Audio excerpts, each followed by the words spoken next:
साल की रही होंगी उस समय में। तो टीबी इनको हो गया था और बहुत कम एज में बहुत बड़ी बड़ी जिम्मेदारियां थी, बहुत समाज का दबाव था। बाबा साहब विदेश में पढ़ रहे थे, अमेरिका लंदन पढ़ रहे थे, इकोनॉमिक्स की उस समय डिग्री ली और वकालत की डिग्री ली और ग्राफ उनका बढ़ता जा रहा था, समाज में विश्वास बढ़ रहा था, लोग उन्हें बाबा साहब के नाम से जानने लग रहे थे। तो फिर एक समय ऐसा आया कि उन्होंने अपने आप को अपने बच्चों परिवार में समर्पित किया बाबा साहब के लिए पूरा। उन्होंने कहा कि आपकी जो इच्छा हो आप समाज के लिए काम करिए, मैं देख लूँगी। तो बहुत बाबा साहब ने लंदन से एक बार चिट्ठी लिखी है, वो बड़ी फेमस हुई है, मैंने वीडियो में उसको एक वीडियो में बोला भी है, तो उसमें बहुत अच्छे रिमार्क्स आए और बड़ी ही वो भावुक चिट्ठी है जो वो लिखते हैं कि तुम मेरे जीवन में ना आई होती रामू तो मैं क्या होता आज। तुमने मेरे बच्चों को पाला है, मैं जानता हूँ कि गरीबी में और दुख में तुम जी रही हो। कौन चाहेगा कि मतलब ऐसे हम रहें, कोई भी महिला ऐसे नहीं रह सकती है जैसे तुम रहती हो और मैं तुम्हारे लिए मैं बहुत एहसानमंद हूँ। बहुत अच्छा लिखा है उनके बारे में और एक किताब भी उन्होंने लिखी है जो उनको समर्पित की है, Pakistan and partition of India ऐसे करके है 1940 में, जो उन्हीं को समर्पित की है बाबा साहब ने अपनी पत्नी के लिए।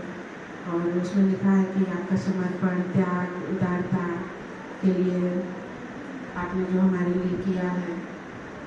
तो ऐसी महिलाएं हैं हमारे समाज में और उस समय इनकी एज के जब ये जन्म ली होंगी, जब ये दुनिया से गई होंगी, बहुत से लोग मरे होंगे, पैदा हुए होंगे, नहीं याद करते हैं, लेकिन जिन्होंने त्याग किया है, जो मानवीय गुणों से भरे रहे हैं, चाहे वो महिलाएं हों पुरुष हों, तो आज हम याद कर रहे हैं। आने वाली पीढ़ियाँ उनको हमेशा हमेशा याद करेंगी, प्रेरणा लेंगी। अब ये बीमार हुई, बॉम्बे में जो इनका घर है दादर में, राजगृह नाम से बाबा साहब ने घर बनाया, बहुत अच्छी जगह पर, एकदम चौराहे पर घर है। वहाँ पर ये आज के दिन इन्होंने अपना शरीर छोड़ा था और बाबा साहब उस समय उनके पास में ही थे। तो एक फोटो है, उसमें वो कुर्सी में बिठाए हुए हैं, उनके परिवार के सारे लोग खड़े हुए हैं। तो वो जब वो नहीं रही है तभी का वो फोटो है, जिंदा की नहीं है वो फोटो। जब देखते होंगे ऐसे भी किए हुए उनके परिवार के व्यक्ति, ऐसे ठुड्डी में हाथ किए हैं रमाबाई जी का, तो वो बॉडी है उनकी, समझ लीजिए। उनको कुर्सी में बिठा करके पूरे परिवार को इकट्ठा करके फोटो लिया गया है। बाबा साहब भी खड़े, उनके बेटे खड़े, भतीजे और महिलाएं भी खड़ी हुई हैं।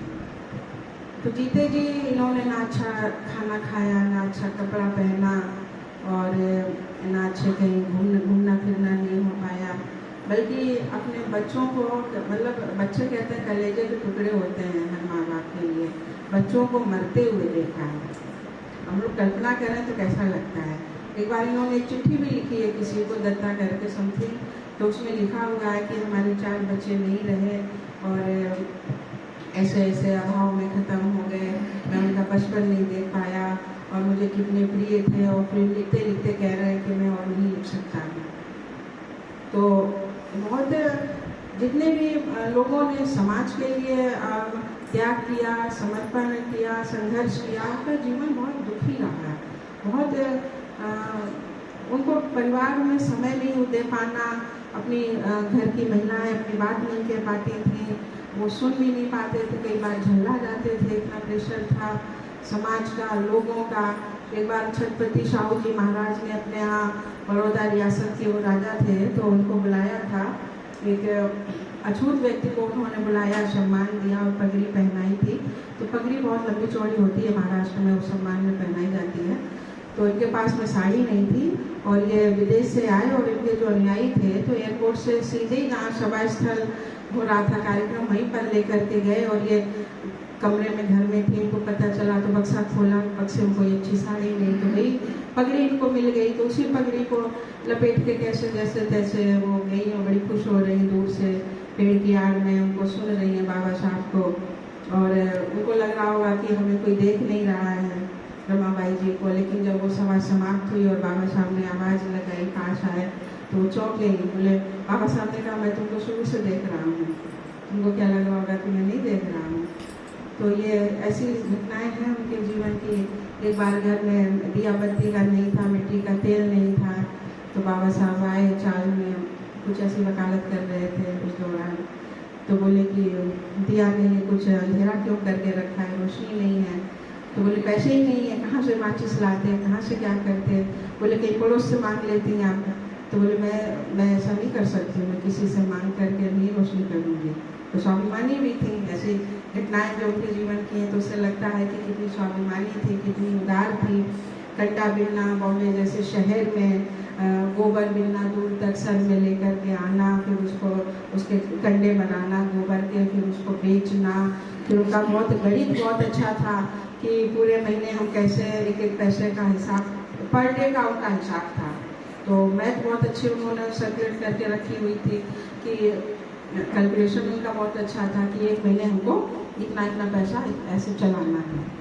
तो वो जो तथाकथित उच्च समाज की महिलाएं जो होती थी, वो अपने बंगलों से देखती थी, हंसती थी कि इतने बड़े जो है व्यक्ति की पत्नी है और गोबर बिन रही है, वो मजाक उड़ाती थी, हंसती थी। तो ये इनको अपना जो काम करना होता था वही काम ये करती थी, उनको कोई फर्क नहीं पड़ता था। तो ऐसे लोग आते हैं, दुनिया में आए और कितना संघर्ष करके और चले गए। आज कितने बरस हो रहे हैं, 35 से आज तक के।